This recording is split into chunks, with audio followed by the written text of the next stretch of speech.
অন্ধকারে ডুবে যাবে বাংলাদেশ, ঘরে ঘরে জ্বলবে না আলো, বিদ্যুৎ দেবে না আদানি, বকেয়া 200 কোটি টাকা। ভারত বিদ্বেষী স্লোগান আর ভারত বিরোধী মনোভাব, বাংলাদেশ ডুবে যাবে বিদ্যুৎহীন অন্ধকারে। শুনুন বিস্তারিত, থাকুন নিউজ ত্রিপুরা 1 চ্যানেলের সাথে।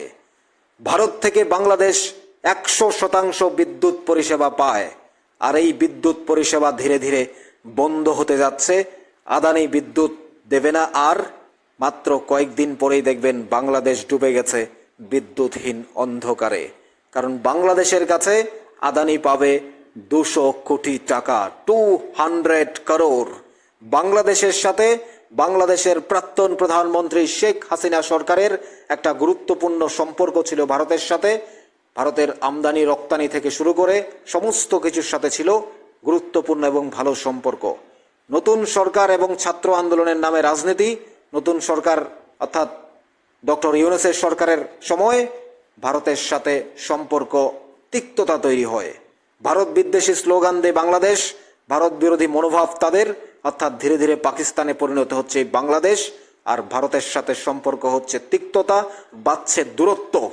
সেই জায়গায় দাঁড়িয়ে আমাদের ভারতের যে আদানি রয়েছে, আদানি বাংলাদেশে 100% বিদ্যুৎ পরিষেবা দিয়ে থাকে, তার সাথে এনটিপিসি রয়েছে, টিপিসি রয়েছে। তারা কত টাকা পাবে, তারা আর কতদিন বিদ্যুৎ দেবে সেটা জানা না থাকলেও বাংলাদেশ নবনিযুক্ত সরকারের গভর্নর, ব্যাংকিং গভর্নর তাদের এহসান HM মনসুর, তিনি জানিয়েছেন তার বিবৃতিতে, বাংলাদেশ থেকে যে বিদ্যুৎ অর্থাৎ ভারত থেকে যে বিদ্যুৎ পরিষেবা বাংলাদেশ পায় আদানির মধ্য দিয়ে, যে আদানি বাংলাদেশের কাছে 200 কোটি টাকা পাবে, বকেয়া রয়েছে। সেই টাকা না দিলে ভারত অর্থাৎ আদানি বিদ্যুৎ পরিষেবা বন্ধ করে দেবে। আর কতদিন চালাবে? কারণ টাকা না দিলে কতদিন চলবে আর? শেখ হাসিনার সরকার থাকতে একটা গুরুত্বপূর্ণ সম্পর্ক ছিল, আমদানি রপ্তানি হতো, সেই জায়গায় দাঁড়িয়ে দেওয়া নেওয়া চলতো, টাকা পয়সার লেনদেন ভালো ছিল। এখন নবনিযুক্ত সরকার এ নিয়ে কোনো বিবৃতি না দিলেও কিন্তু তাদের গভর্নর এহসান HM মনসুর, গভর্নর, তিনি জানিয়েছেন আমদানি অর্থাৎ আদানি পাবে 200 কোটি টাকা বিদ্যুৎ বিল, সে বিল না দিলে ধীরে ধীরে বিদ্যুৎ বন্ধ করে দেবে। আদানি বলেছে এখনো আমি 100% বিদ্যুৎ দিয়ে যাচ্ছি, আরো কয়েকদিন আমি দেব, কিছুদিন দেব, অর্থাৎ তারপরেই বন্ধ হয়ে যাবে টাকা না দিলে এই বিদ্যুৎ। অন্ধকারে ডুবে যাবে বাংলাদেশ, নেমে আসছে বাংলাদেশের দুর্দিন। ভারতের সাথে সম্পর্ক যত বেশি খারাপ হতে থাকবে, বাংলাদেশের দুর্দিন নেমে আসবে। ভারত সবকিছুই বাংলাদেশকে পয়সার বিনিময়ে দেয়, কিন্তু বাংলাদেশ চিকিৎসার জন্য ভারত, খাদ্যের জন্য ভারত, বস্ত্রের জন্য ভারত, শরণার্থীর জন্য ভারত, অর্থাৎ যুদ্ধের সময়ও ভারত আর আনন্দের সময় পাকিস্তান। তোমরা টের পাবে, ধীরে ধীরে নেমে আসছে তোমাদের জীবনে অন্ধকার বাংলাদেশ। হিন্দুদের ওপর নির্যাতন, অত্যাচার, সংখ্যালঘুদের বাড়িঘর ভাঙা, মন্দির ভেঙে দেওয়া চলছে সবই বাংলাদেশে, অর্থাৎ কোনোটারই কমতি নেই। আর সেই বাংলাদেশ ধীরে ধীরে বিদ্যুৎহীন অন্ধকারে ডুবে যাবে।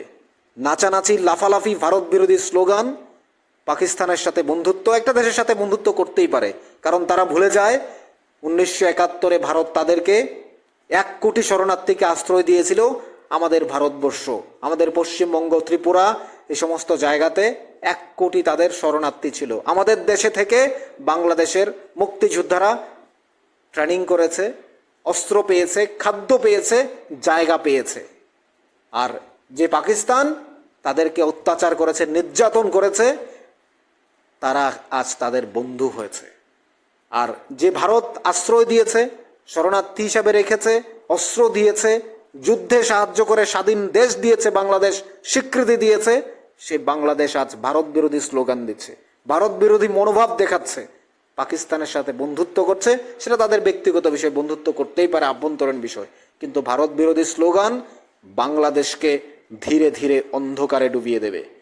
200 কোটি টাকা বকেয়া, তাদের বিশ্ব ব্যাংকের কাছে টাকা, অর্থাৎ নতুন সরকার আসার সময় বাংলাদেশের হাজার কোটি টাকার সম্পত্তি নষ্ট ছাত্র আন্দোলনের নামে, অর্থাৎ যে আন্দোলন রাজনৈতিক পর্যায়ে পৌঁছেছে, তারপর নতুন সরকার, এই সরকার ভারতকে যদি যেভাবে ভারতের বিরুদ্ধে স্লোগান তোলা হচ্ছে, যেভাবে ভারত বিরোধী মনোভাব দেখাচ্ছে, এই বাংলাদেশ ধীরে ধীরে হয়তো পাকিস্তানেই পরিণত হবে। কারণ তাদের তো বাংলাদেশের আগের নাম ছিল পূর্ব পাকিস্তান, অর্থাৎ সেটাই হয়তো হতে যাচ্ছে। আর এই বাংলাদেশের সাথে যদি তিক্ততা বাড়ে, দূরত্ব বাড়ে, সম্পর্ক যদি ধীরে ধীরে আরও খারাপ হতে থাকে, তাহলে পাকিস্তানের সাথে ভারতের যে সম্পর্ক রয়েছে, যে শত্রুতা রয়েছে, বাংলাদেশও ধীরে ধীরে সেটাই হতে যাচ্ছে। কারণ প্রতিদিন Facebook status, Instagram, website, YouTube সমস্ত জায়গায় শুধু ভারত বিরোধী স্লোগান দিচ্ছে বাংলাদেশিরা।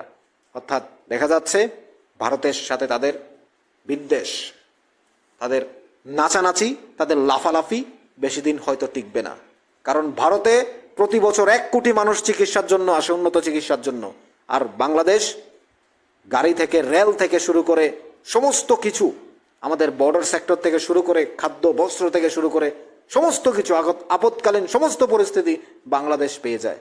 আর সেই বাংলাদেশ, যে বাংলাদেশের একটুও মনে হয় না, ইতিহাস তারা পড়ে না, যে ভারত তাদের 1 কোটি শরণার্থীকে আশ্রয় দিয়েছে।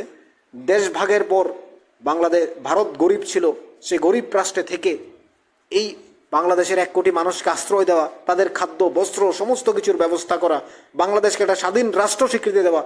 আমাদের সেনাবাহিনীরা জীবন দিয়ে যুদ্ধ করেছে বাংলাদেশে। কিসের জন্য? আজকের এই পরিণতি দেখার জন্য? এই অত্যাচার, এই সংখ্যালঘুদের ওপর অত্যাচার, হিন্দুদের মন্দির ভাঙা, ঘরে আগুন লাগিয়ে দেওয়া এবং সর্বোপরি বাংলাদেশের এই ভারত বিরোধী মনোভাব দেখানোর জন্য? কি করবি তোরা? কি করতে পারবে ওরা? কিচ্ছু করতে পারবে না ভারতকে। ভারত যদি এই বিদ্যুৎ পরিষেবা বন্ধ করে দেয়, বাংলাদেশ অন্ধকারে ডুবে মরবে। আর ভারতের এই বিদ্যুৎ অন্যান্য রাজ্যে সরবরাহ হবে। আদানির কিছুই হবে না। আদানি কতদিন চালাবে? তিনি বিদ্যুৎ উৎপন্ন করতে যে কয়লা প্রয়োজন, সে কয়লা আসে অস্ট্রেলিয়া থেকে, সুদূর অস্ট্রেলিয়া থেকে। তার যে টাকাগুলো দিতে হয়তো। আর বাংলাদেশের কাছে যদি ধীরে ধীরে এই টাকা বাড়তে থাকে, আদানি কতদিন দেবে? তিনি বলছেন আমি চালিয়ে যাব কয়েকদিন, অর্থাৎ আর কতদিন? হয়তো 1 মাস, 2 মাস, 6 মাস। তারপর এই টাকা না দিলে, তারা বিশ্বব্যাংকের কাছে টাকা চেয়েছে, বাংলাদেশ কত টাকা দেবে ওরাই জানে। তারপর কি ধীরে ধীরে অন্য দেশগুলো বাংলাদেশকে গ্রাস করবে? নাকি তারাও এখনো ভাবছে অন্যান্য দেশ তাদের বিদ্যুৎ দেবে বিনামূল্যে? এই জন্য এইভাবে রয়েছে। আর ভারত বিরোধী স্লোগান আর মনোভাব দেখাচ্ছে। দেখাও, বাংলাদেশ ধীরে ধীরে এই অন্ধকারে ডুবে যাবে আবারও। সময় আসছে বাংলাদেশের দুর্দিন। অন্ধকারে ডুববে বাংলাদেশ। দেখবে ভারতবাসী, দেখবে বিশ্ববাসী। তাদের জীবনে যে অন্ধকার নেমে আসছে, তা তারা চিন্তাও করছে না, তারা ভাবছেও না।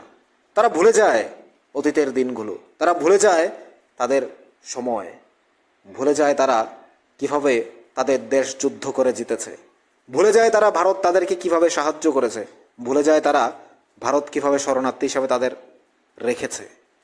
তারা তাদের যে শত্রু, তারাই হয় বন্ধু, আর ভারত হয় তাদের শত্রু।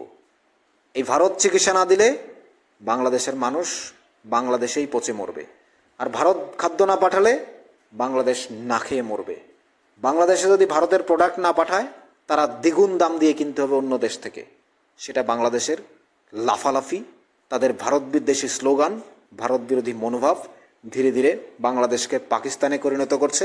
আর যখনই 200 কোটি টাকা পাবে না আদানি, তখনই বিদ্যুৎ বন্ধ করে দেবে পরিষেবা আদানি। এমটিভিসি থেকে শুরু করে টিভিসি সবাই বন্ধ করবে। তখনই বাংলাদেশ ডুববে বিদ্যুৎহীন অন্ধকারে। ঘরে ঘরে জ্বলবে না আর লাইট।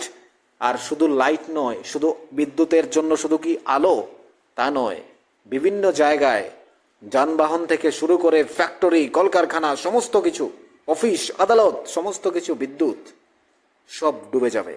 অন্ধকারে ডুবছে বাংলাদেশ। আসছে বাংলাদেশের দুর্দিন, কেউ আটকাতে পারবে না। এই ভারত বিরোধী মনোভাব, ভারত বিরোধী স্লোগান, ভারতের জাতীয় পতাকাকে পায়ের নিচে রাখা, পাকিস্তানের সাথে বন্ধুত্বের ভিডিও প্রকাশ্যে দেওয়া, পাকিস্তানের সাথে তাদের বন্ধুত্ব একবার কেন 100 বার হোক, বৈঠক হতে পারে, তাদের ব্যাপার। কিন্তু ভারত বিরোধী স্লোগান আসবে কেন? ভারত কি করেছে তাদের? ভারত শরণার্থীদের আশ্রয় দিয়ে, ভারত বাংলাদেশকে খাদ্য বস্ত্র সমস্ত কিছু দিয়ে, অস্ত্র দিয়ে, যুদ্ধ করে স্বাধীন দেশ দেওয়া কি অপরাধ হয়েছে? আজকের দিনে এটাই কি তার পরিণাম? ভারতকে বলছে তারা শত্রু দেশ, বলছে তারা ডম্বুর বাদ আক্রমণ করবে, ভারত আক্রমণ করবে, ভারতের সাথে যারা যুদ্ধ করতে চায়। এত বড় সাহস তাদের! বিদ্যুৎ পরিষেবা বন্ধ করলেই যুদ্ধ কাকে বলে, ভারত কি জিনিস তারা টের পাবে। আপনাদের কি মনে হয় জানাবেন কমেন্টস বক্সে। থাকুন নিউজ ত্রিপুরা ওয়ান চ্যানেলের সাথে।